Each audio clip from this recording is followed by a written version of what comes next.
여러분 안녕하세요. 디지털 경제와 금융 그리고 미래 산업의 모든 것을 알아보는 인포맥스T, 저는 오진석입니다.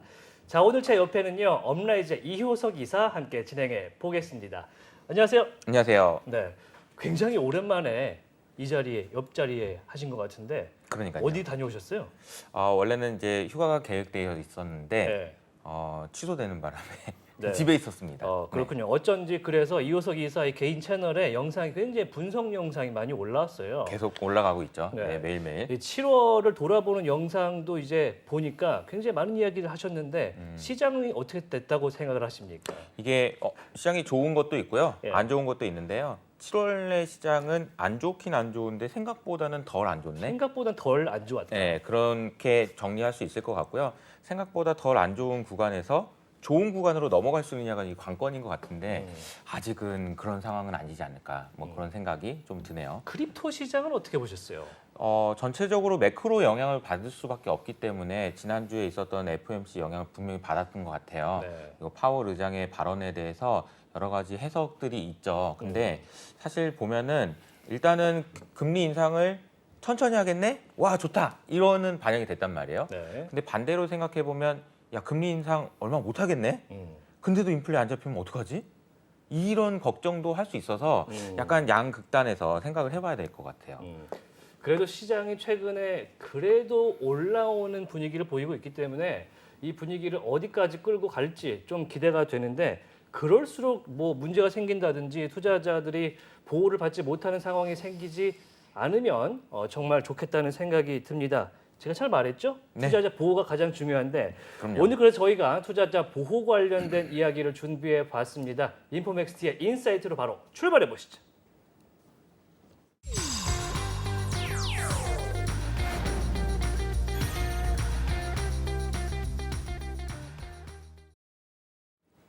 네, 세상에 정말 차고 넘치는 정보 속에서 균형 있는 인사이트, 정확한 전문가의 이야기를 들어보겠습니다. 인포맥스 인사이트 시간인데 오늘 앞서 제가 말씀드린 것처럼 투자자 보호를 위한 이야기 한번 들어보겠습니다. 소개 부탁드릴게요. 네, 오늘은 업비트에 투자자 보호 센터가 있어요. 네. 이 센터의 센터장님이 나와주셨습니다. 센터장님. 네, 이해붕 센터장님 안녕하십니까? 네, 네, 모셔보겠습니다. 안녕하세요. 안녕하세요. 예, 반갑습니다. 예, 네. 반갑습니다. 일단 이해붕 센터장님이 투자자 보호라는 이 센터, 업비트라는 큰 거래소가 만든 장이신데 일단 거기서 뭐 하는지부터 좀 들어봐야 될 것 같아요. 네, 저희 업비트는 이제 두나무 주식회사가 운영하는 디지털 자산 거래소입니다. 네. 이제 교환 거래소라고 할 수 있는데요. 모두가 알죠? 예, 감사합니다. 저희 고객분들이 많이 사랑해 주셔서 저희가 이제 짧은 기간 동안 많이 성장을 했는데 실은 스타트업입니다. 대기업으로 대기업 집단으로 지정은 됐습니다만은 저희가 그래서 이 작년에 저희 센터 설립 준비하면서 올바른 디지털 자산 투자가 무엇인지 공익 캠페인을 이렇게 전개한 바 있습니다. 그래서 확고한 투자, 일상을 지키면서 투자를 하시라고 이렇게 해서 저희 센터의 모토는 그렇습니다. 이 올바른 디지털 자산 투자에 디딤돌, 징검다리 역할을 할 수 있게끔 모든 노력을 다하자. 요런 그 기치를 내걸고 열심히 활동을 하고 있습니다. 네, 좋습니다. 잔잔하게 말씀을 해주셨는데 사실 자랑스레 말씀하셔도 좋겠다는 생각이 드는 게 업비트는 사실 우리나라에서 자타공인 점유율이 1위이기 때문에 투자자 보호에도 앞설 수밖에 없겠다 이런 생각이 드는데 이제 개인적인 질문을 조금 스타트를 해보겠습니다. 사실 이제 이 센터장님은 과거에 이제 전통금융 관련된 공직자로 일을 하시다가 가상자산 거래소로 자리를 옮기신 건데 이 굉장히 획기적인 변화거든요. 그냥 일반 전통금융에서 와도 놀라운데 심지어 공직을 하시다가 오신 무슨 계기가 있을까 이런 걸 좀 여쭤봐야 될 것 같아요. 어려운 질문 주셨는데 네. 예, 제가 이 디지털 자산 투자, 디지털 자산 투자자 보호 이렇게 관심을 갖게 된 것이 그 개념을 보면 무엇이 디지털이고 무엇이 자산이고 무엇이 투자냐 이런 개념적인 접근을 가지고 시작을 해야 되거든요. 근데 제가 이제 핀테크 이슈를 가지고 기존의 전통적인 금융을 어떻게 보면 와해 아니면 새롭게 쪼개서 거기에 이제 특화된 장점들을 가지고 있는 신생 사업체들이 많이 등장을 했고 그중에 이제 블록체인이라는 그 기술 그리고 블록체인을 기반으로 한 그 새로운 그 자산군들이 이 전통적인 증권이나 금융 상품 요것과 이제 경쟁을 해가면서 시장을 형성하는 이런 것을 봤어요. 그래서 제가 전통적인 규제 관점에서 볼 때 이제 투자라는 게 뭐냐? 이게 금융 수익에 관한 약속을 사는 행위거든요. 투자라는 것이. 네.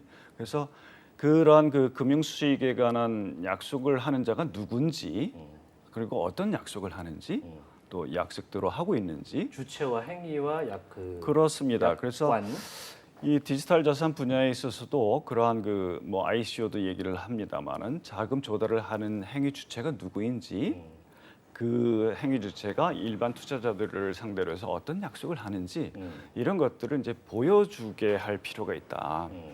그래서 새로운 신기술을 통한 어떤 사업 활동이지만 그 저변에는 그 아주 소중한 돈, 내 소중한 돈을 내주는 내가 갖고 있는 기존에 있던 금전뿐만 아니라 이 디지털 자산, 가상 자산도 이렇게 내어주는 이런 분들에 대한 보호 장치가 필요하지 않나 이런 관점에서 이제 공부를 하기 시작했죠. 공부를 하시다가 이제 사실 현업으로까지 가상자산 관련 산업군에 들어오셨는데 뭔가 그 센터장님이 활동하던 영역하고 이건 분위기가 좀 달랐다. 확실히 스타트업은 다르구나. 이런 게 좀 있었어요. 스타트업 있죠. 그 직원들이 이렇게 하는 일들 보면 저마다 영역에서 굉장히 그 뛰어난 역량들을 갖고 있습니다. 이 기존의 대기업체하고 경쟁하는 스타트업들의 공통점이 그 뛰어난 역량들을 갖고 있거든요. 네. 그러나 그 역량들이 이렇게 한 곳으로 저는 이제 투자자 보호니까 투자자 보호라는 그 한 접점으로 모일 수 있느냐 이런 거를 고민을 했는데 다행히 저희 그 조직에 있어서는 그 고객들 투자자들을 내 가족, 내 친구처럼 대하고자 하는 그런 생각들이 있었어요. 그래서 그런 점에서 이게 예전 직장하고는 좀 다른 면이 많구나. 활기차고. 확실히 액티브한 느낌은 확실히 좀 더 있었을 것 같다 이런 생각이 예, 듭니다. 예, 그렇습니다. 예. 네, 이제 본격적으로 오늘 이야기를 나눠볼 텐데 이 센터장님께 제가 이제 질문을 하나 여쭤보겠습니다. 사실 이 가상자산 업계를 얘기할 때 정의부터 항상 한다 그러잖아요. 특히 투자 관련된 게 이제 얘기가 될 때는 디지털 자산, 투자의 대상으로서의 디지털 자산은 어디서 어디까지로 보고 계세요? 이 용어가 굉장히 중요하거든요. 예, 무엇이 디지털이냐? 예. 예. 디지털이 뭐냐? 네네네. 그러니까 디지털 하면 우리 디지털 트랜스포메이션, 그 디지털 대전환을 얘기하는데 이게 종전에 이제 컴퓨터가 읽지 못한 아날로그 데이터, 네. 페이퍼 데이터를 컴퓨터가 읽을 수 있는 그래서 머신 리더블이라고 0과 1이 얘기합니다. 되는. 예, 이 컴퓨터가 읽어낼 수 있는 데이터로 바꾸고 업무 처리 절차도 전부 그 디지털로 바꾸는 것을 디지털화라고 했어요. 네네. 근데 요즘 이제 가상자산, 암호자산, 그 다음에 디지털 자산 얘기할 때 이 디지털이라고 하는 것은 그 기반 기술이 블록체인이다. 블록체인 그리고 분산원장 기술 그리고 암호화 기법이 동원된 자산을 디지털 에셋이라고 부릅니다.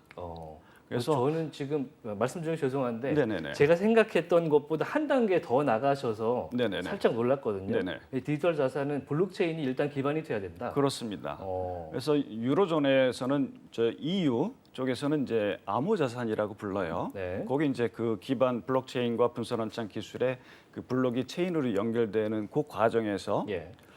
뒤로 되돌릴 수 없는 암호화 기법이 들어가거든요. 네.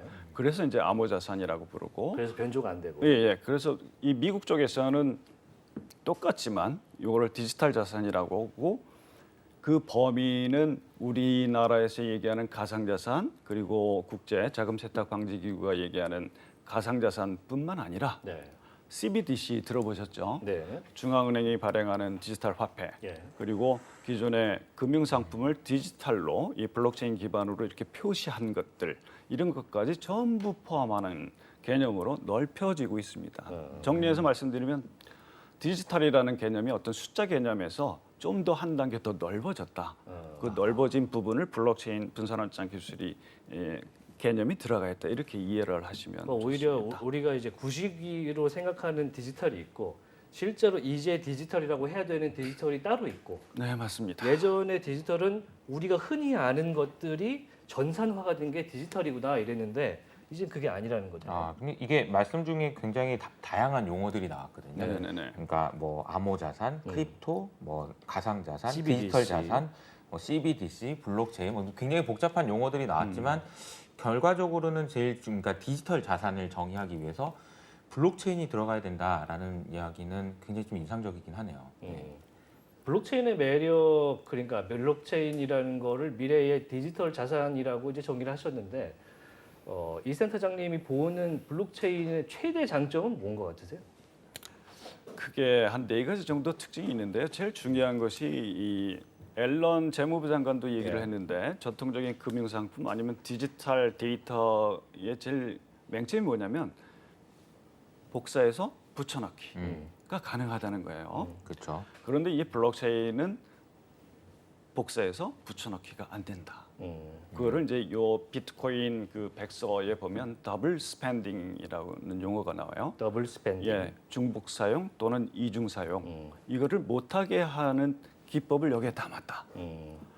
그래서 이 블록이 이 최초 블록에서 계속 이렇게 연결이 되어 가는데 어느 한 사람이 주장을 해서 연결시킨 것이 아니라 그 블록체인 생태계의 그 노드라고 하는 그 검증자들이 검증 과정을 거쳐서 확인된 것들만 연결을 하기 때문에 이중 사용을 할 수가 없다는 거예요.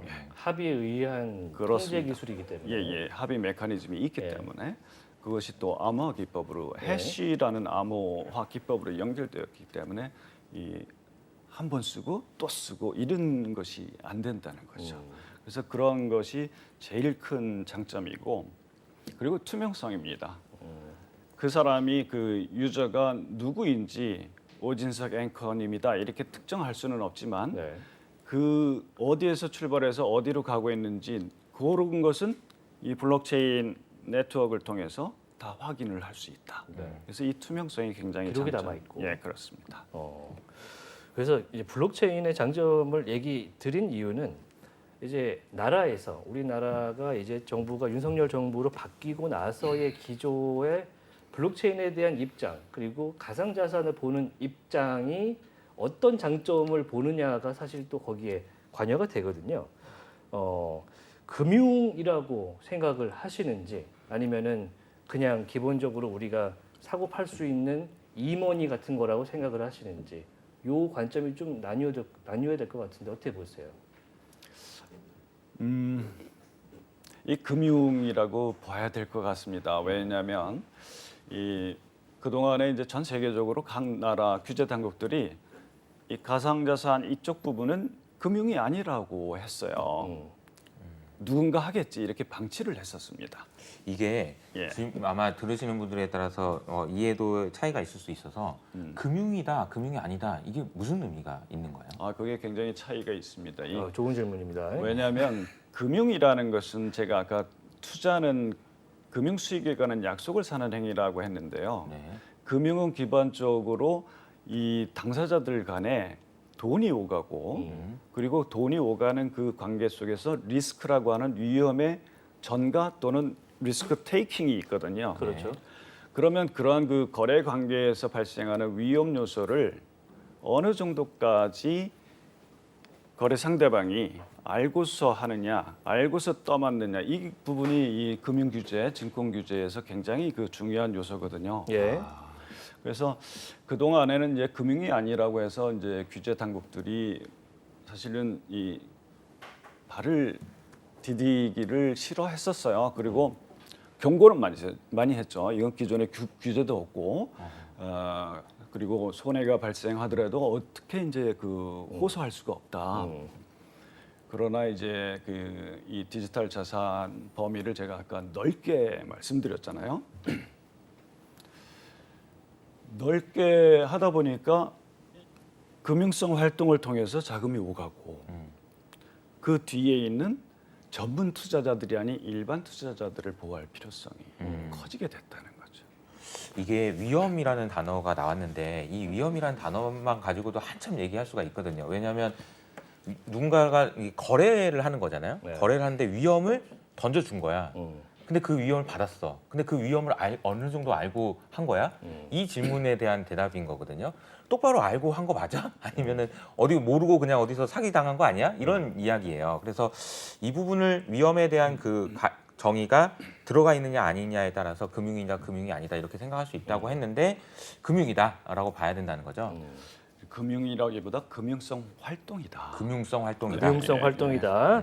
살짝 피해 가셨습니다. 네. 제가 이걸 여쭤본 이유가 뭐 윤석열 정부의 입장에 대해서도 제가 말씀을 드렸지만 새 정부의 경제 정책 방향에 정확히 나와 있거든요. 혁신 금융의 이 카테고리에 이 암호화폐, 이 가상자산 업계가 포함이 돼 있고 그거에 이제 업권법 관련된 내용도 들어 있어서 여쭤봤거든요. 일단 거래소를 대표하시기 때문에 거래소를 포함한 이 업계에서는 이런 이 정부의 입장 어떻게 보시는지. 바람직한 방향이라고 생각을 하고요. 이 금융위를 포함해서 그 신정부의 그 디지털 자산 관련 정책을 입안을 할 때 지금 주목할 만한 특히 올해 들어서 주목할 만한 법제도 이 마련하고 있는 것이 유로존. 미카라고 들어보셨을 겁니다. 예. 암호자산 시장에 관한 규정안. 그다음에 이제 미국에서는 3월 9일 날이죠. 그 바이든 대통령이 디지털 자산의 책임 있는 개발에 관한 행정명령이라는 걸 내렸어요.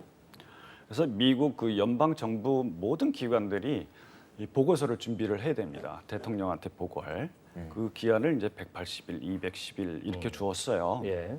그래서 연말이 되면 그러한 보고서들 또 법률안들이 나올 거거든요. 지금 엄청 준비 중이에요. 네, 그거를 공부하고 이제 있어요. 우리나라 입법자들 또 그 규제 당국에서 그런 것을 면밀히 모니터링을 해서 예. 그 좋은 제도를 마련을 하겠고 예, 또 조금 더 빠르게는 기존 자본시장법 체계 내에서 증권형 토큰 이런 분석 기준도 만들고 네. 그런 것을 정상화하겠다 이렇게 말씀을 한 것이죠. 네, 제가 뭐 이 센터장님 당황하라고 말씀 물어본 건 아니고요. 왜냐하면은 요거가 이제 업계에서는 규제라는 이름을 갖고 있기 때문에 분명히 누군가는 또 이제 방임주의자는 싫어하고 발전적으로도 필요하다 이런 사람도 있고 여러 가지 방향성에 대한 컨센서스가 있기 때문에 여쭤봤던 거고. 제가 좀 보충해서 말씀드리면 규제라는 것은 저는 이렇게 생각합니다. 규칙과 제도거든요. 규칙과 제도가 이제 법에 들어가면 그 법 집행력, 강제력이 생기는 건데 네. 그 규칙과 제도를 만드는 과정에서 그 법을 지켜야 할 사람들, 시장 관계자, 그리고 전문가들, 그리고 온 국민 경제의 그 참여자들이 활발하게 의사소통을 해야 된다. 그래야 그 규칙과 제도가 가장 그 합리적인 제도가 될 수 있다. 그런 측면에서 규제가 마련된다고 하면 이 규칙과 제도는 이 공동체 구성원들, 시장 참여자들 모두가 이제 동의 과정을 합의 과정을 거쳐서 만들어졌기 때문에 맞습니다. 이거를 안 지키면 우리 공동체하고는 방향을 달리하는 사람들이거든요. 이거를 이제 영미권에서는 나쁜 행위자들이라고 합니다. bad 나쁜 actors. 행위자들. 그래서 이 나쁜 행위자들에 대해서는 그 시장, 자본시장, 증권시장, 주식시장 이런 데서 이렇게 몰아냅니다. 다른 데 가서 사세요. 이렇게 이제 관계를 단절시키는 그런 장치까지도 있거든요. 가상자산 업계가 지금 어떤 법에 저촉을 받으면서 규제를 받고 있습니까? 사실 그것조차 지금 굉장히 불분명하다 이런 생각이 저는 좀 들거든요. 지금 특별히 가상자산 업계, 특히 거래소가 어떤 법 아래서 지금 규제로 이제 덮여 있는 그런 게 뭐가 있어요? 지금 이제 특정금융정보법이라고요. 네, 특근법. 네, 특근법 잘 아시네요. 이게 이제 특정금융정보라고 하는 것이 그 실은 FATF라고 국제자금세탁방지기구가 있어요. 2001년에 큰 사건이 있었습니다. 앵커님도 잘 아시겠지만 9.11 사건이었어요. 있었어요. 2001년 2001년 9월 11일. 예. 9/11. 예, 그 9/11을 계기로 해서 FATF가 그 전에는 이제 마약 자금 이런 것들만 봤는데 이제 테러 자금 그리고 자금 세탁 이런 것을 이 기준을 세웠어요. 그래서 그 기준이 뭔가 하니 잘 아시다시피 이제 트래블 룰 같은 거예요. 예. 이게 자금 이동 규칙인데 우리 사람이 이제 국제적으로 비행기를 어느 나라에서 타고 오고 어느 게이트를 통해서 어디에 가서 머물 건지까지 물어보지 않습니까? 네. 이 돈, 자금의 행방도 어디에서 연유가 됐고 어디로 가는지 어디로 간 것 같은데 갑자기 사라졌다. 이런 갑자기 사라지는 것을 방지를 해야 되겠다. 그렇게 해서 마련된 것이 이제 그 자금 이동 규칙이고 이것이 이 가상자산 분야에도 필요하지 않을까 해서 국제자금 세탁 방지 기구가 2019년에 그 가이던스를 내주었어요.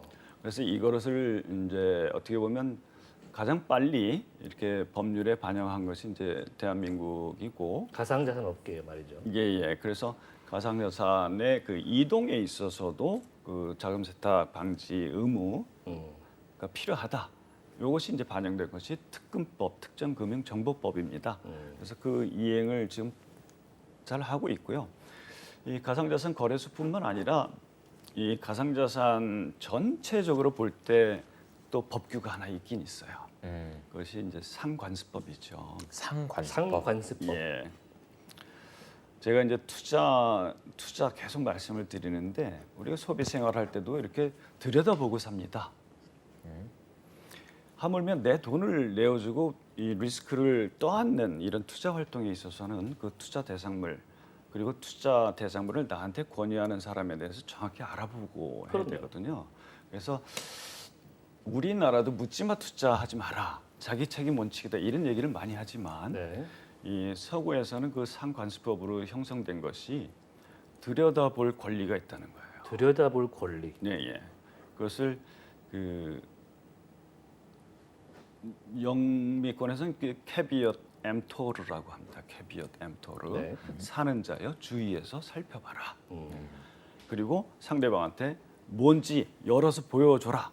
이렇게 요구할 권리가 있다는 거예요. 이것이 이제 상관습법이고 그것 내가 보여달라고 하는데 보여주지 않아요. 그러면 그 사람을 덥석 믿어야 됩니까? 신뢰할 수 없겠죠. 그렇습니다. 그러한 그 일차적인 주의를 하라는 것이 이제 이 투자자 관점에서의 상관습법이고 또 반대편에서는 파는 자에 속이지 마라. 보여줘야 될 의무가 있는 거죠. 그렇습니다. 반대로는. 그게 상관습법이 특금법 위에 있는 네네. 그러니까 이제 관습법이라고 제가 하시니까 이제 가상자산, 디지털 자산 쪽에 이제 법규가 없기 때문에 말씀을 드리는데 이것이 이제 금융성 활동으로 이렇게 좀 더 포섭이 되면 네. 이른바 금융소비자보호법이 있어요. 거기에 보면 금융소비자의 기본적 권리 그리고 책무라는 단어가 있어요. 책무. 네. 권리와 책무. 예, 기본적 권리는 손해로부터 보호받을 보호받고. 권리가 있고 그 올바른 지식을 제공받을 권리가 있습니다. 그런데 이제 책무는 뭐냐면 이 금융시장의 구성 주체라는 것을 인식을 하시고 예. 그에 필요한 지식과 정보를 습득하도록 노력할 책무가 있다 이렇게 돼 있습니다. 투자자 본인에게도. 네네네. 어. 그리고 그 다음에 이제 금융상품 판매자, 판매 대리자, 중개업자의 책무가 있습니다. 네. 속이지 말고 소비자의 정보를 철저하게 관리하고 이런 이 등등이 있습니다. 그래서 금융소비자보호법에서 얘기하는 기본적 권리와 책무라는 것이 가상자산 쪽에는 아직 그 법에 대상이 안 돼 있기 때문에 이 대상은 안 되지만 그래서 제가 관습법이라는 말씀을 드렸고요. 이것이 이제 영역을 이제 좀 더 제도권으로 들어가서 금융성 활동으로 이제 일반적인 전통적인 금융 플러스 추가적인 금융성 활동 이렇게 해서 들어가게 되면 네. 그러한 이제 법에 반영된 권리, 책무 이러한 규칙들이 적용이 되겠죠. 이 책무가 이제 좀 눈에 띄는데 예를 들면 이제 금융 활동 중에 우리가 보험을 가입하지 않습니까? 그러면은 그 따라서 글씨를 모두 내 스스로가 사인을 해야 되고 그거에 대해서 위험 고지를 받았다고 내가 또 확인을 해야 되고 이런 것들을 여러 번 하는 것도 그런 책무 중에 하나인가요? 네, 그렇습니다. 위험성에 대한 투자 고지 이런 것들이 있는데 가상자산 업계에서는 사실 과거에는 그게 있었나요? 지금은 있죠. 앞으로 있어야 될 것 같습니다. 네. 예, 그래서 지금은 이제 그 베스트 프랙티스라고 하는 그 모범 관행을 누가 앞장서서 더 실천하느냐 이런 단계에 있고요. 그렇게 하기 위해서 이제 5개 거래소가 디지털 자산 거래소 그 협의체, 원화거래소, 예, 낙사, 닥사라고 하는 것을 만들었고 그것은 전부 이 제도화에 앞서서 모범적인 관행을 어떻게 각 분야에서 만들 것인가 이 논의를 진전시키기 위해서 만들었다고 말씀드릴 수 있습니다. 낙사 이야기는 잠시 뒤에 네네네. 같이 하도록 하고요. 일단 트래블룰 우리나라 원화 거래소를 포함해서 이제 3월 25일부터 시행이 됐습니다. 우리나라가 전 세계에서 이 가상자산 관련된 트래블룰을 실제로 도입해서 들어가는 거는 뭐 처음에 가깝다 이렇게 말씀드리는데 아까 이제 뭐 비행기 9.11 테러 이런 게 설명해 주셨는데 이게 이제 가상자산 거래소, 암호화폐 거래소에는 어떻게 적용이 되는지 좀 쉽게 좀 설명을 한번 부탁드려볼게요.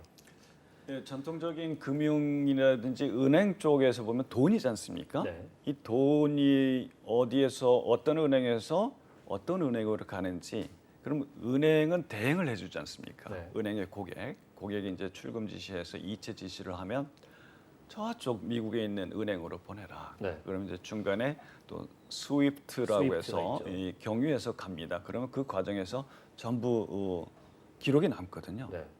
이 가상자산이 이 돈의 대체물이라고 생각을 하면 네. 이 가상자산을 이용하는 고객분들 대신해서 이 중간에 이제 거래소가 있지 않습니까? 네. 그럼 이 거래소하고 저쪽 거래소 간에 정보를 주고받으라는 거예요. 그래서 이 가상자산을 보내는 이의 신원을 보내는 쪽에서는 정확하게 파악을 하고 또 받는 쪽의 정보도 받아서 관리를 하고 있고 문제가 터지면 추적할 수 있게 관계 당국이 이런 그 자금 세탁 방지의 보조자 역할을 하라고 하는 것이 트래블룰 관련 의무를 가상자산 거래소들한테 준 취지입니다. 트래블룰 이야기를 이제 하기 전에 9.11 사태를 얘기해 주신 이유가 있었을 것 같아요. 네네. 왜냐하면 사실 돈이 흘러가는데 꼬리표 없이 흘러갔어도 그렇게까지 큰 문제는 없었구나라는 생각을 하던 게 대전환이 일어났던 그 계기가 됐던 것 같거든요. 맞습니다. 그래서 아마 이제 트래블룰을 디지털 자산에도 적용해야 된다라는 이야기가 나온 것도 아마 같은 이유가 아닐까 싶은데요. 그렇죠? 이 바이든 대통령 행정명령에도 그렇습니다. 이 디지털 자산의 책임 있는 개발이라고 하는 얘기를 왜 하냐면 국가 안보, 사이버 보안 이런 이슈가 있는데 그 뒤에는 이 건전한 금융 소비 생활이 아니라 그 잘못된 쪽으로 쓰일 위험이 있다. 그리고 이 건전한 안전한 금융 시스템에 또 위협을 줄 수 있다. 그런 측면에서 이 가상자산, 이 디지털 에셋 부분에 있어서도 정확한 그 이동 경로를 파악을 하고 의심되면 의심 거래 보고를 하고 그리고 정상적인 이 이동 이런 그 장치를 우회하고 회피하려고 하는 시도가 보인다고 하면 그것을 적발해서 그 행위자가 누구인지 이런 것도 이제 관계 당국에게 보고를 하면 그 정보를 이제 특정을 해서 그 정보를 수사 당국이나 또 금융 규제 당국한테 이렇게 쭉 뿌려서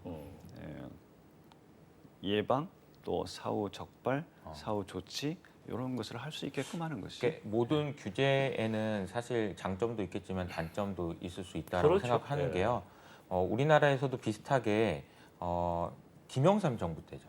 저희가 그 금융 실명제를 하면서 그때 당시에 이제 나왔던 얘기가 야 이게 돈이 안 흘러서 93년이죠. 경제에 너무 위축된다 이런 이야기도 있었거든요. 사실 트래블룰 너무 좋은 얘기, 좋은 취지고 그런데 문제가 될 수도 있다라는 생각이 드는 거는 자금의 이동이 너무 원활하게 되지 않아서 물론 이제 범죄에 사용하라 이런 얘기가 아니고 그것 때문에 이제 원활하게 되지 않는 불편함을 겪을 수 있어서 오히려 그 산업의 성장이나 이런데 안 좋은 영향을 줄 수 있다 이런 얘기도 있을 수 있을 것 같은데 어떻게 생각하세요?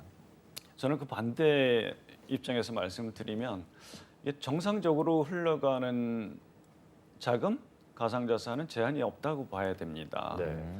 그것은 다 그 KYC라고 해서 고객 확인을 하고 또 1차적인 KYC로 부족하다고 하면 2차적으로 이제 강화된 고객 확인 절차를 거쳐서 이 디지털 자산 그 지갑 있죠. 네. 예, 그 월렛에 대한 그 소유 주체, 통제 주체가 누구인지만 명확히 파악이 된다고 하면 그 이동에는 아무런 문제가 없죠.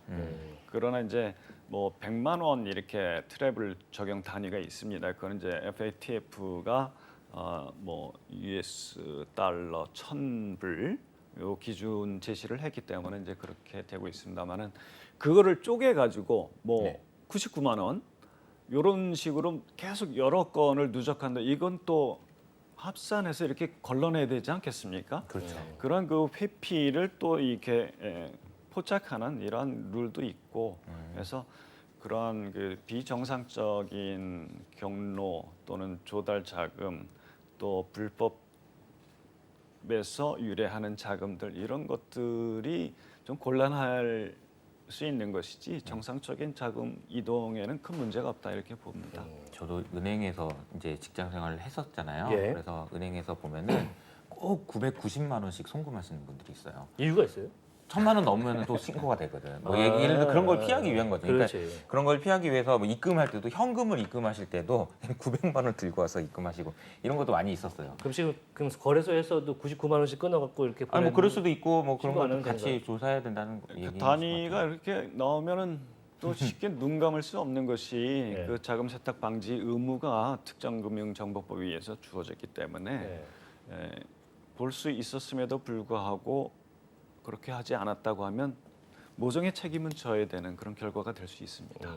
궁금한 것이 트래블룰을 이제 시행한 것이 우리나라가 거의 처음인 거죠? 맞나요?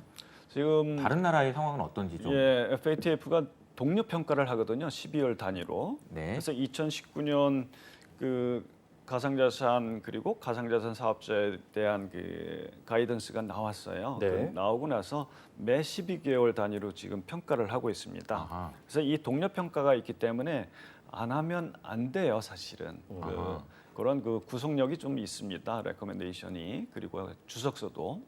그래서 그거에 따라서 우리가 이제 법령에 반영을 했고 최근에 그 나온 자료 보면 그 완벽하게 시행한 나라는 없다. 다만 그 상당한 수준으로 이렇게 초록불로 표시해 줄 수 있을 만한 그 이행 국가들이 뭐 11개 나라 좀 더 범위를 넓히면 뭐 한 50여 개국 이렇게 되고 있습니다. 근데 트래블룰 방금 설명해 주실 때 완벽하게 이행이라는 표현을 하셨는데 여기서의 완벽은 뭘 해야 트래블룰의 완벽이라고 할 수 있습니까?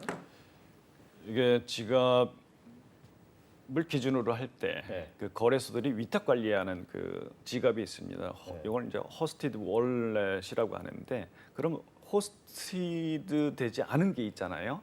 대표적으로 이제 피어 투 피어 이 거래소에서 개인 지갑으로 빠져나가는 거.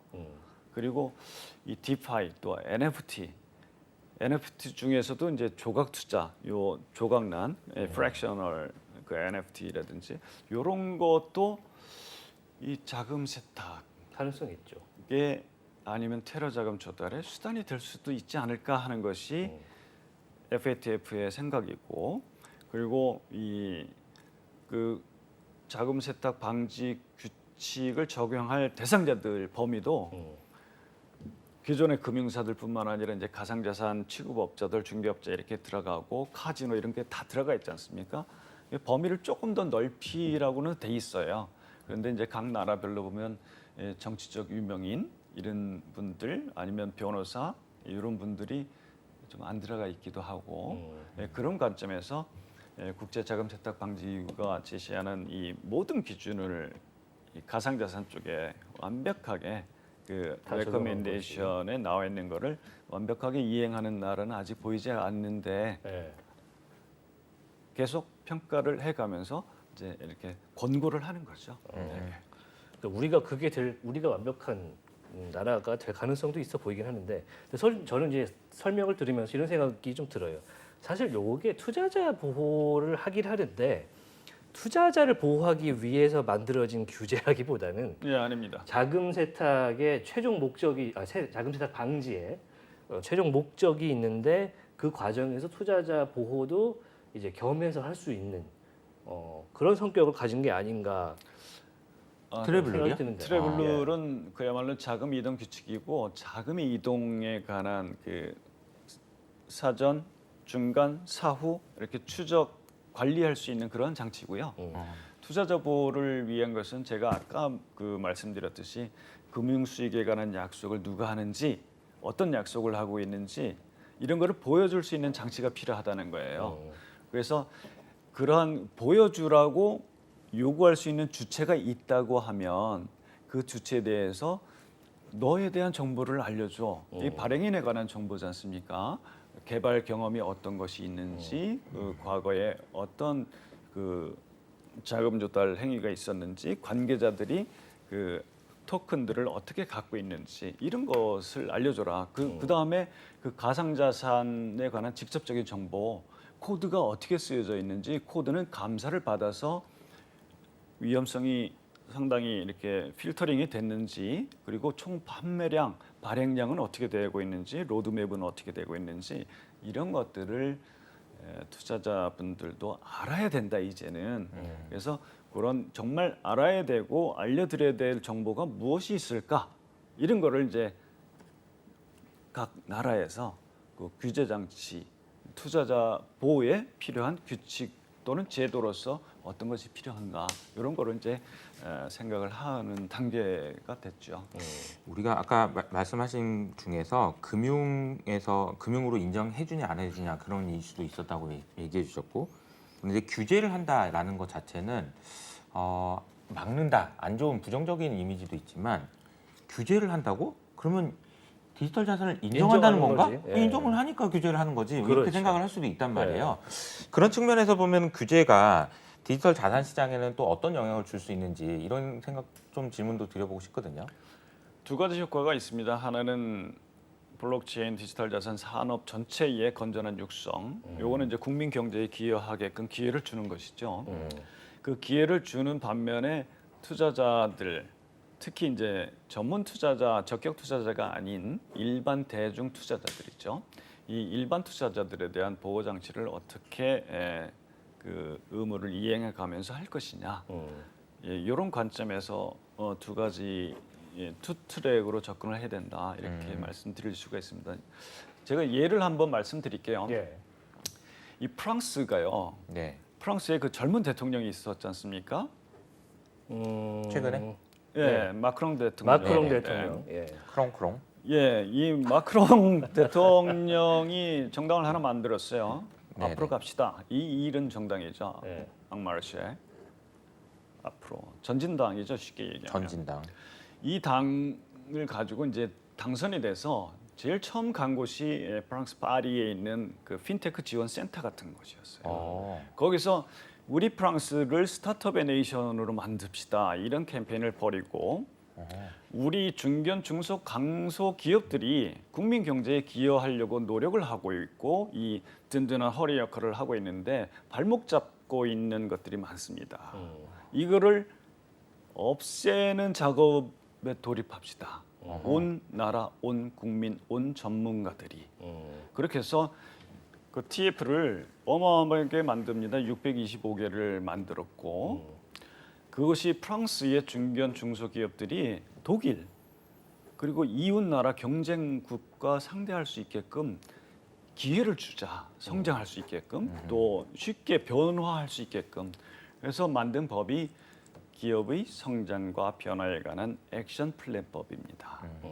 이것이 625개 TF를 거쳐서 그 중에 하나가 가상자산, 디지털 자산에 관한 규칙과 제도였어요. ICO를 허용해 주마, 비자를 줄게. 그러나 ICO를 할 때 투자자들에게 알려줄 그 정보, 백서, 그 기본적인 서식은 우리 당국이 정해줄게. 이거는 그 아주 놀라운 범국가적인 이 대토론을 과정을 거쳐 가지고 만든 제도였거든요. 네. 그래서 국민들 전문가들 대다수가 제도권으로 들어가면 어떤 혜택을 주겠습니까? 그 중에 하나가 은행 계정 접근권이에요. 비자를 받고 그 당국이 정해준 투자자 보호에 필요한 이런 그 문건들을 제공하고 한 비자를 받은 ICO 업체에 대해서는 그 자금을 어떻게 사용할 건지도 다 밝히거든요. 이런 업체에 대해서는 은행이 은행 계정 서비스를 받을 수 있게끔 접근권을 허용해야 된다. 이게 법에 들어가 있어요. 법에. 예, 그래서 우리는 이제 실명 입출금 계정이라는 것이 제한적으로 막 주어지고 있는데 네. 이것이 제도권으로 들어오는 선택을 한 정정당당한 플레이어에 대해서는 은행이 객관적이고 비차별적이고 위험 비례적인 기준을 갖추고 그 뱅킹 서비스, 뱅크 어카운트에 접근할 수 있게 허용해야 된다. 그 정당한 이유 없이 거부하면 당국에 알려줘라. 당국이 중앙은행을 통해서 제3의 금융기관을 알선해 주겠다고 하는 것이 법과 시행령과 규칙에 마련되어 있는 것을 보았습니다. 그 이후에 효과가 좀 있었습니까? 그러한 법제도를 마련하고 프랑스의 재무부 장관이 유로존에 대해서 얘기했죠. 우리가 가장 그 합리적인 기본 체계를 갖췄으니 우리 걸 뺏겨라. 이렇게 얘기를 했어요. 그래서 지금 추진되고 있는 것이 미카입니다. 미카. 예, 암호자산 시장에 대해서 유로존 전체에 대해서 적용할 수 있는. 그러면 어느 한 나라에서 예컨대 ICO 그 승인을 받았다고 하죠. 그러면 이 패스포트가 다 통용이 되거든요. 유로존에는. 그럼 다른 나라에서도 자금 조달을 할 수 있는 그 유로존이 좀 더 강건해질 수 있는 네. 디지털 산업에서 이제 선두주자 이런 역할을 할 수 있는 그런 희망을 가지고 제도를 만들고 있죠. 저는 스타트업, 우리나라가 선두주자가 됐으면 좋겠는데. 그렇죠. 그러니까 우리 그 스타트업을 중요하게 생각하고 이런 것도 얼마 전에 옐런 장관이 네. 우리나라 왔잖아요. 우리나라 와서 이제 많은 분들 만나셨겠지만 여성 스타트업, 그러니까 핀테크 CEO들을 만나서 점심 드셨어요. 그래가지고 그 정도로 이제 좀 중요하게 생각한다는 거는 확실한 것 같은데 스타트업을 이제 비유를 하자면 아이 같은 이제 조그만 회사인 거잖아요. 아이들이 뛰어놀 때 어디까지 가야 되는지만 알려주면 그 안에서는 마음껏 뛰어놀아도 되거든. 그렇죠. 근데 저기 넘어가면 안 된다라는 것만 정해주면 되는데 사실 그게 정하기가 상당히 어려워서 지금 이게 이야기인 거죠. 말씀하신 것이 샌드박스거든요. 그렇죠. 그 샌드박스라는 것이 다름 아니라 모래 놀이터입니다. 네. 그 엄마는 2층 계단에서 이렇게 보고 있는 거죠. 보고만 있는 거죠. 거기 벗어나면 안 돼. 그리고 이제 아이가 벗어나서 울타리 밖으로 가고 이러면 위험해지잖아요. 그렇죠. 그래서 요 테두리를 이제 조건을 정해주고 그래서 이 파일럿 프로그램이라고 합니다. 파일럿 테스트. 그래서 시범 운영을 해보게 하는 거죠. 그래서 미국도 그 정신을 좀 차리려고 하는 것이 미국 주가 여러 나라가 있잖아요. 그렇죠. 영미권에서는 어떤 한 나라 이 영국 대영 제국 그 권에서 보면 한 나라에서 규제 샌드박스 이렇게 승인을 받았어요. 그러면 대영 제국의 멤버 국가들에서는 똑같이 시범 운영을 할 수 있게끔 기회를 주는 게 있어요. 캐나다라든지 호주라든지 호주, 뭐 싱가포르. 커먼웰스 대회하는 그 번역들. 요거를 GFIN이라고 합니다. 예, 글로벌 핀테크 네트워크라고 해서. 그런데 미국도 이제 생각해 보니까 어떤 한 주에서 규제 샌드박스를 승인을 받았으면 주하고 연방 당국끼리 협의를 해서 전체적으로 할 수 있게 해라. 그렇지. 저기만 하게 되면은 절로 다 가고 뭐 이런 문제도 있을 거고 여러 그런 가지 문제가 내용이 지난 6월 7일 날 제안된 루미스 질리브렌트 책임 있는 금융혁신 법안에 나와 있어요. 이러한 그 장치들을 갖고 있어서 우리나라도 이 금융혁신 지원 특별법이 있거든요. 그렇죠. 예, 그 적용 범위를 이제 전향적으로 적극적으로 많이 넓히면 되고 또 금융위원회가 금융혁신단 중심으로 해서 그런 노력들을 많이 또 해오고 계시고 또 규제자유특급법이라고 있습니다. 중기벤처부가 주관하는 그 양 법률을 토대로 해서 우리나라도 이제 스타트업들이 날개를 펴고 그쵸. 세계로 진출을 하면 대한민국이 또 한번 이제 명성을 드날릴 수 있는 기회가 이게 있으리라고 그 생각합니다. 그레이 존이라는 표현이 있더라고요. 그러니까 이게 여기 이 그레이 존은 이걸 하지 말라고도 안 했는데 하라고도 안 해서 이걸 해도 되나 하면 안 되나 저기까지 그러니까 아기가 저기까지 놀러 가도 되나 안 되나 안 정해져 있는 거야. 그러니까 그 구간에서 사업을 하자니 나중에 혼날 것 같기도 한데 긴가민가 하는 하지 말라고는 분명히 안 했어요. 그러니까 이게 좀 애매한 거죠. 그러니까 이게 마음껏 뛰어놀 수 있는 공간이 마련된다라는 것이 규제가 됐든 어쨌든 뭔가 그러니까 정해지는 게 되게 중요한 것 같아요. 디지털 자산 부분에 있어서도 이 규제 경계를 그렇죠. 왼쪽은 규제 대상입니다. 요거는 규제 대상이 아닙니다. 다만 사기치지 말고 올바른 상관습, 상관리에 따르십시오. 이런 그 경계를 명확히 해준 나라가 있거든요. 그래요. 있어요? 예, 있습니다. 그 영국이 FCA라고 있어요. Financial Conduct Authority라고 합니다. 금융 시장에서의 행위에 대해서 감독하는 당국이죠. UK 말이죠. 예. 영국. 그래서 FCA가 2019년에 그 크립토 자산, 그 암호 자산에 대해서 규제 경계를 어떻게 할 것인지. 그래서 이머니 토큰도 있고 증권형 토큰이 있고 그다음에 이제 익스체인지에서 거래되는 교환 거래형 토큰도 있는데 이머니는 전자화폐 규정에 적용될 소지가 크다. 그리고 증권형 토큰은 또 유로존에 보면 그 미피드라고 있습니다. 그 유통성이 있는 시장에서 거래되는 금융상품에 관한 규정, 요 적용될 소지가 있다. 그래서 증권형 토큰과 전자화폐형 토큰은 규제 대상임. 그러나 나머지 교환거래형 아니면 유틸리티 토큰들은 규제 대상이 아님. 이런 입장을 우리가 밝히려고 하는데 여러분들은 어떻게 생각합니까? 라고 의견 수렴을 한번 했어요. 그걸 토대로 해서 최종적으로 규제 경계 이렇습니다. 그래서 증권, 이머니 규제 대상, 나머지는 비규제. 그래서 그런 그 가이던스를 발표를 했죠. 이런 나라들이 실은 많이 있습니다. 예. 미국 SEC도 뭐 비슷한 얘기가 논의를 하고 있는 것 같고. SEC도 유명한 그 하위 테스트라고 예. 그 투자 계약성을 분석하는 기준을 이미 2017년 7월달에 한번 냈어요. 네. 다오 조사 보고서를 통해서. 그러나 이제 그게 너무 어렵다고 그래서 의회가 얘기를 해서 2019년에 다시 한번 냈어요. 쉽게. 그게 투자 계약성 분석 기준입니다. 그 프레임워크. 요것을 제시를 하고 이러한 기준을 가지고 우리는 이 금전의 투자 공동사업의 수익을 기대하고 이런 기준에 맞으면 증권이라고 보고 네. 증권이라고 보는 순간 발행인 등록을 해야 되고 증권 발행 공시를 해야 되고 그렇죠. 이런 의무가 따르니 이런 의무를 이행하지 않은 행위 주체에 대해서는 단호하게 조치하겠다. 이렇게 해서 너무 가혹한 것 아니냐 이런 이제 비판을 받을 정도로 SEC가 그 엄청난 단속을 해오고 있지요. 최근에 확실히 전 세계 뭐 각국 정부라든지 규제 당국의 움직임이 이 자산 시장을 점점 내 쪽으로 이렇게 땡겨오고 있다는 게 확실히 느껴지는 시기거든요.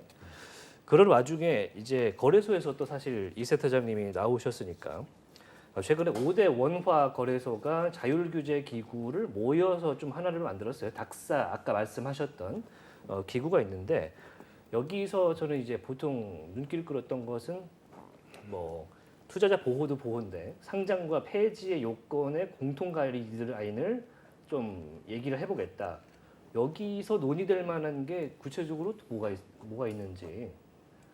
이 거래 지원 그리고 준법 감시, 내부 통제, 또 투자자분들 교육 이런 그 분과로 나누어서 회사별로 하나씩 나눴죠. 예 그리고 이제 저희 그 두나무 어피트가 이제 간사 역할을 하면서 하게 된 계기가 좀 시급해서 그렇다. 시급하다. 예 그리고 이 법제도화를 디지털 자산 기본법 제정을 앞두고 있기 때문에 조금 더 이제 선제적으로 그런 대책들, 이 거래 지원을 이제 상장이라고 합니다만 실은 거래 지원입니다. 이 저희가 상품을 갖고 와서 소개하는 것이 아니라 투자자분들이 갖고 와서 이 사고 파는 이 시장을 원활하게 작동하도록 이 블록체인과 요 지갑 그리고 이 이동 이런 거를 저희가 지원을 해주고 있는 거거든요. 그래서 거래 지원이라고 합니다. 그래서 거래 지원을 어떤 대상물에 대해서 시작할지 그것이 이제 뭐 말씀하셨으니까 그 상장 개시 기준 네. 요것을 어떤 항목을 가지고 구체적으로 들여다볼 것인지 그거는 지금 뭐 미카라든지 미국에서 루미스 질리브런트 법안에서 제시되고 있는 바와 같이 발행인에 관한 정보 어떻게 포함시킬 것인지 그리고 그 디지털 자산에 관한 정보 어느 정도까지 몇 개 어느 내용으로 어느 깊이까지 요구할 것인지 이런 것들을 갖추게 되면 5개 거래소뿐만 아니라 이제 나머지 뭐 29개 거래소까지 이렇게 적용을 확대할 수 있지 않을까 그런 필요성 또 시장의 요구 그런 것을 용어들이 사실 조금 어려워서 그렇지 어떻게 보면은 그냥 그 시장에서 과일 가게에서 뭔가 과일 파는 그런 사람들이 와서 팔잖아요. 네. 근데 이제 그 과일 농사 짓는 분들이 잘 농사를 짓고 여기 와서 팔 수 있도록 지원도 해주고 그리고 이 사람들이 뭐 농약을 너무 많이 쳐가지고 먹으면 죽는 독품을 뿌린 건 아닌지 검사도 하고 이렇게 해야지 마음껏 사 먹을 수 있다라는 얘기예요. 그래서 그래야 시장이 활성화되고 그런다는 이야기랑 비슷한 게 아닌가 그런 생각이 좀 듭니다. 아주 좋은 비유를 말씀해 주셨어요. 그러니까 사실 마켓 그러면은 뭔가 대단한 것 같지만 사실은 그냥 시장이에요, 시장. 시장이고 거래를 잘 할 수 있도록 해주는 거죠. 저는 사실 다른 분들한테 이제 간단하게 소개할 때는 이 코인 거래소는 약간 극장과 배급사가 합쳐진 그런 느낌이다. 그러니까 보여주기도 하면서 이거를 뿌리기도 하고 소개하고 직접 상용도 하면서 그 그렇죠. 수수료로 수익을 얻는 구조가 약간 영화계로 따지면 극장과 배급사가 합쳐진 그런 형태가 아닌가 이렇게 얘기를 하긴 하는데 제가 이 아까 그 닥사에 대한 가이드라인 질문을 드렸던 이유는 우리나라 5대 원화 거래소에 상장된 코인 토큰이라고 하죠. 650개에서 700개 사이가 되는데 5사에 공통 상장된 게 20몇 개밖에 되지 않아요. 그래서 앞으로 이 닥사에서 얘기가 나왔을 때 그러면은 이 아직도 이 5개 공통이 20몇 개밖에 안 되는데 공통이 된다면은 어떤 것이 좀 더 촉망받겠느냐는 그런 걸 좀 파악하고 싶은 욕구들이 분명히 있거든요, 시장에. 예, 그래서 한번 여쭤봤던 것이고 그 말씀을 아직 뭐 논의된 건 사실 없죠. 근데 지금 활발히 논의되고 있기 때문에 네. 결과물을 가지고 얘기할 시기가 오겠죠. 네. 예. 제가 오늘 너무 불편한 질문을 많이 드리나 이런 아니 생각이 드는데. 괜찮습니다. 괜찮습니다. 네. 그리고 이제 올해 이제 10월부터 뭐 업권법, 디지털 자산 기본법에 대한 이제 논의가 본격적으로 시작이 돼서 미국의 규제를 현황을 파악한 뒤에 내년 초에 이르면 이제 법이 제정이 될 것이다. 이런 전망들이 좀 있습니다. 네, 맞습니다. 네, 이게 이 업권법과 이 거래소들의 자율 규제 기구의 방침이 같이 가야 특히 이제 규제를 통한 진흥, 시장 발전이 좀 가능할 것 같은데 업계에서는 어떤 방향으로 나가면 좀 더 좋겠다. 이런 바라는 희망 사항이 사실 좀 있을 것 같아요. 네, 그 뭐 필요한 경로를 통해서 제안도 드리고 있고요. 예. 예. 근데 이제 그러한 그 제안 어떤 제안인지 말씀 꼭 끝까지 안 해주시죠. 네, 그 제안이 이제 좀 됐고 그리고 어떻게 보면 그 미국이라든지 외국에 있는 그 디지털 자산 거래소들하고의 경쟁력 부분이 있거든요. 네. 이 규제가 규칙과 제도 관점에서 합리적으로 마련되는 것보다 그러한 그 합리적인 논의 과정 없이 이렇게 만들어졌을 때 예측하지 못한 부작용이 있을 수 있거든요. 예. 그 금융을 얘기할 때, 금융 산업을 얘기할 때 항상 붙는 것이 규제 산업이라고 합니다. 그러면서 유니콘 금융사가 왜 안 나오는지, 그 글로벌 금융사하고 경쟁력이 왜 떨어지는지 이런 얘기를 하거든요. 그래서 제가 아까 그 정정당당한 행위자라고 말씀을 드린 것이 떳떳하고 정당하게 책임을 다하면서 하는 사업자에 대한 규제, 그야말로 규제는 좀 지양되어야 되지 않을까. 그리고 이제 그런 나쁜 행위자로 비춰질 소지가 있는 행위들은 하지 못하도록 하는 것이 이 규칙으로서 마련된다고 하면 그것이 이 법제도 기본법이 마련되기 전에 자율적으로 마련한 이 어떤 장치들이 그 법제도에 반영이 되면 그때 가서는 내가 이행을 해왔고 내가 이행하겠다고 이렇게 선언한 것들이기 때문에 훨씬 법규 준수 효과는 높아질 것이다. 그것이 참다운 내부 통제이고 자율 규제, 자율 통제 이렇게 말씀드릴 수가 있습니다. 해도 되는 거를 정해놓는 것보다 네. 하면 안 되는 거를 정해놓고 그게- 나머지는 좀 더 가능하게 그게 네거티브 네거티브 방식이죠. 방식이냐. 그게 좀 더 좋다 이렇게 생각하시는군요. 그렇습니다. 마지막으로 이제 업비트라든지 암호화폐 투자자들께 이 시장에서 투자를 활동을 하실 때 당부의 말씀을 한번 들어보고 싶은데 하지 말아야 될 거, 우리가 좀 주의를 해야 될 거. 예전에 금감원 보니까 무슨 오적 이런 것들을 발표도 하기도 했는데 거래소에서 이건 좀 안 하면은 좀 더 좋겠다라는 것들이 있을까요? 그 질문에 앞서서 그냥 간단히 그냥 긴급 그러니까 지금 갑자기? 질문 드리고 싶은 게 센터장님도 가상자산 투자하고 계세요? 어, 그게 그러니까 그게 좀 갑자기 궁금해졌어요. 하실 것 같아요. 네, 할 수 있습니다. 하실 수 있고. 저희가 업비트는 그 내부적으로 이제 내부 통제 장치가 있어요. 네. 그래서 지금은 얼마 있다가 좀 범위가 넓혀지긴 할 텐데 네. 지금 1억 내에서 1억 내에서. 우리 자체 거래소는 이용 금지. 자체. 근데 다른 이럴 수 있잖아. 거래소에서 예를 쓸 들자면은 다른 거래소에서 어. 할 수 있음. 예를 들어서 비트코인, 이럴 수 있잖아요. 이더리움, 저기서 그리고 상장될 거라는 걸 알았어. 미리 사는 거지. 그런 거 문제가 될 수 있잖아요. 예, 그런 걸 그래서 철저히 막을 지금 수 필요가 있겠죠. 좀 논의가 굉장히 많이 진전되긴 했지만 SEC 미국 네. SEC가 이거 증권형 토큰이다. 아하. 이거를 취급한 거래소. 거래소 어. 안 된다. 어허. 이렇게 해서 규칙을 적용해야 된다. 내부자 거래 음흠. 이런 것이 있습니다. 그래서 저희 업비트도 그런 관점에서 선제적으로 우리 거래소 이용 금지 이런 것을 하고 있고요. 그 투자자분들은 하여튼 속지 않으셨으면 좋겠어요. 속지 말자. 그리고 뭔가 좀 들여다보고 사시라. 그래서 저희가 백서 번역을 해서 저희 업비트 투자자보호센터 그 웹사이트에 올려드리고 있습니다. 저 스스로도 비트코인 백서를 정말 알기 쉽게 번역을 해서 또 번역 왕이라고 유명하시잖아요. 하시더라고요. 배워서 남주자.